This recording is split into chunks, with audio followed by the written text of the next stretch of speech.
Монголын урчуудын эвлэл үзүүлж. Монголын урчуудын эвлэл 2024 онд.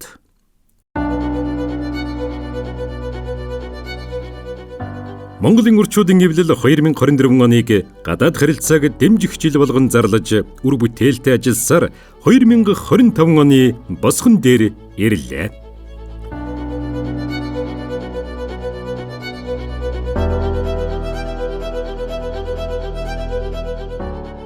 82 жилийн намтар цадигтай Монголын урчуудын эвлэл. Харах яруу найргийг цогцлон бүтээдэг зураач урчуудын арим. Монгол улсын 21 аймагт өөрийн салбартай хүчрхэг хамт олон билээ. Бид уран зургаар, дүрслэх урлагаар, гоо сайхнаар Монголын ард түмнийхэн оюун санааг баяжуулан хөгжүүлж, сайн сайханд хөтөлсөн гэгэн цадигтай улс. Монголын урчуудын эвлэлийн удирдах зөвлөлөөс энэ 2024 оныг гадаад харилцааг дэмжих жил болгон зарласан бөгөөд энэ ажлын хүрээнд урд өмнө хийгдэж байгаагүй олон сайхан үйл явдал өрнөн дэлгэрлээ. 2024 оны босгон дээр Монголын урчуудын эвлэлийн ерөнхийлөгч Пүрвийн Гамбат бүх хятадын урчуудын эвлэлд зочлоо. Энэхүү ажил олон ажлын их үндсийг тавьж, Бээжин, Шанхай зэрэг томоохон хотуудад Монголын зураач урчуудын үзэсгэлэнг дэлгэн толиулж эхэлсэн билээ. Бүгд наримдах Солонгос улсын урчуудын эвлэлтэй хамтран ажиллах гэрээнд гарын үсэг зурлаа. Энэ хүрээнд Улаанбаатар хотноо Солонгосын 30 зураач зочлон үзэсгэлэнгээ дэлгэсэн юм.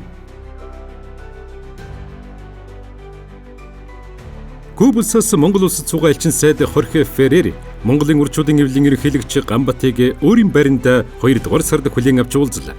Тэд хоёр улсын уран бүтээлчдийн хамтын ажиллагааг өргөжүүлэн хөгжүүлэх талаар ярилцаж, үр дүнгээ өгсөөр байна. Монголын урчуудын эвлэлийн удирдах зөвлөлийн гишүүн Сонинбаяр, зураач Болдбаатар, Хөвсгөл аймаг дахь салбарын тэргүүн Ган Хүлэг нар 2 дугаар сарын сүүлчээр Оросын холбооны улсын Саха-Якутын зураачдын холбоонд ажлын айлчлал хийлээ.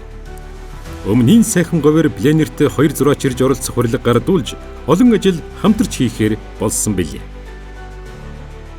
Бүгд наримт хятад ард улсын Туншин хотод Монголын урчуудын эвлэл өөрийн уралдантай болж 4 дугаар сарын 18-нд үүд хаалга нээсэн юм. Энэ үеэр Монголын урчуудын эвлэл, бүх хятадын урчуудын эвлэл хамтран ажиллах санамж бичигт гарын үсэг зурлаа. Дүрслэх урлагийн олимпи болсон Венецийн биенналд Монголын зураач уран бүтээлчид 5 дахь жилдээ амжилттай оролцлоо. Бүгд наримдах Солонгос улсын Тэгүү хот болон Монголын зураачдын хамтарсан үзэсгэлэнг 6 сарын 14-нд Монголын урчуудын эвлэлийн арт галерейд нээж 10 хоног дэлгэн толиуллаа. Улмаар 2 орны зураачдын эзэн Чингисийн түүхэн жимээр пленерийг 6 дугаар сарын 15-наас 20-ны хооронд Хинти аймагт зохион байгуулсан юм. Энэхүү үзэсгэлэн Сөүл хотод дэлгэгдэж олны хүртэл болж, Монгол улсаас сурталчлан таниулах чухал ажил болсоор байгааг дуулгахад таатай байна.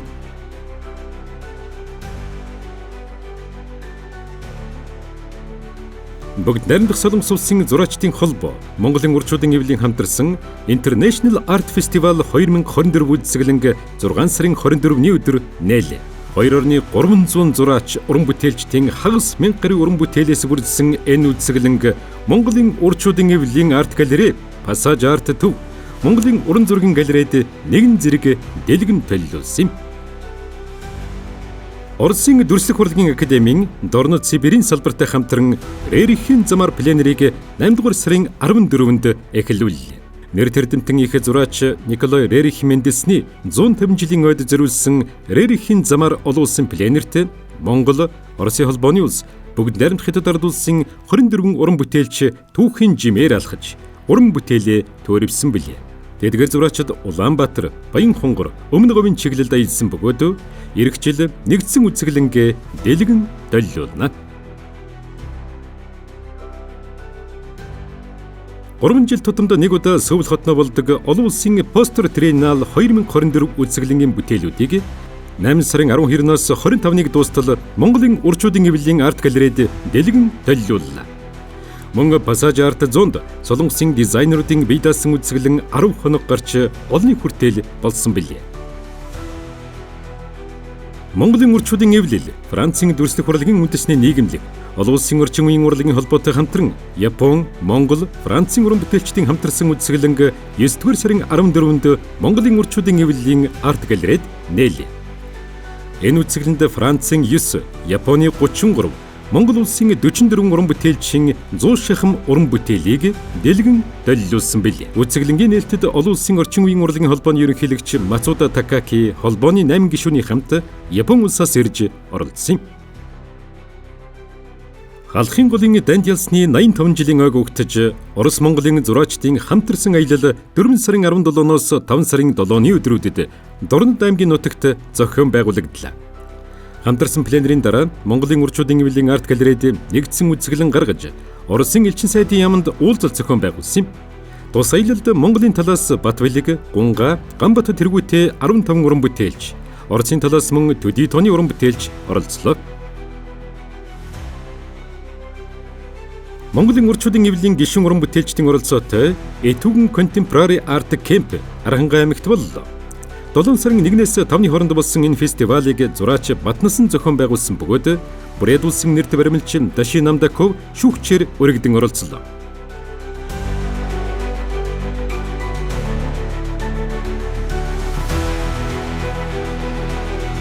Оросын холбооны улсын зураачид Монголын зураачдын хамтарсан онон голын зураглал пленэрийг Хэнти аймгийн нутагт зохион байгууллаа.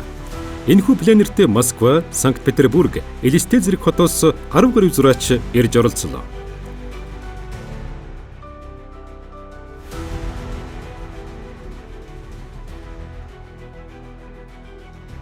Монголын урчуудын эвлэлийн урилгаар холбооны бүгд найрамдах Герман улсын 10 гаруй уран бүтээлч 8 дугаар сард Монголд ирлээ.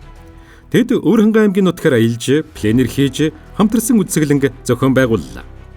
Эдгээр уран бүтээлчид нүүдэлчин монголчуудын аж амьдралтай танилцж, Монголын зураач уран бүтээлчидтэй холбоо тогтоож, маш өндөр сэтгэлдэлтэй бодсон билээ. Улмаар 10 дугаар сард Монголын 10 гаруй уран бүтээлч Герман улсад сар шахам ажлын айлчлал, арт аяллыг хийгээд ирлээ. Монголын урчуудын эвлэл Германтай хамтран ажиллах үе таалга ийхүү нээгдэж, дараагийн ажил үйлс өрнөж эхлээд байна. 15 дугаар Хавана биенал 11 дугаар сарын ихэр боллоо. Куба улсын нийслэл Хаванад болсон энэ биеналд Монгол улсаас Монголын урчуудын эвлэлийн ерөнхийлөгч Гамбат, Монголын урчуудын эвлэлийн гишүүн уран бүтээлч Энхвалд, Батэрдэн нар урилгаар сонгогдсон оролцлоо. Мөн биеналын нэг хэсэг болох бие даасан үзэсгэлэнд Монголын урчуудын эвлэлийн гишүүн уран бүтээлч Номин, Баатар зэрэг нар оролцсон билээ.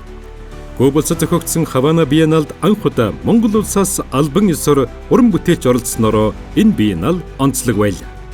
Энэхүү биеналд 5 твийн 230 гаруй гадаад уран бүтээлчид оролцсон байна. Азийн усан будгийн 29 дахь удаагийн фестивал 11-р сарын дундуур Кампучийн нийслэл Пномпен хотно болсон юм. Энэхүү фестивалд Монголын урчуудын эвлэлийн гишүүн Батнасан, Болор Туя, Сонин Баяр нарын 6 уран бүтээлч оролцлоо.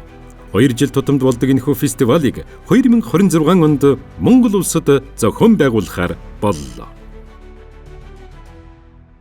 Монголын урчуудын эвлэлийн 10 гишүүн уран бүтээлч Талын салхи, Далайн чандад пленэр аяллыг эхлүүлэхээр 12 дугаар сарын 19-нд бүгд найрамдах Хятад ард улсыг зориуллоо. Эрдний хот, Далай тэнгисээр аялан судлбар зурж, бүтэн сарын турш тэндээ урлан бүтээх юм. Талын салхи тийхүү Далайн чандад сэвэлзэн Монголын зураачдын алдар сууг түгээн дэлгэрүүлсээр байна.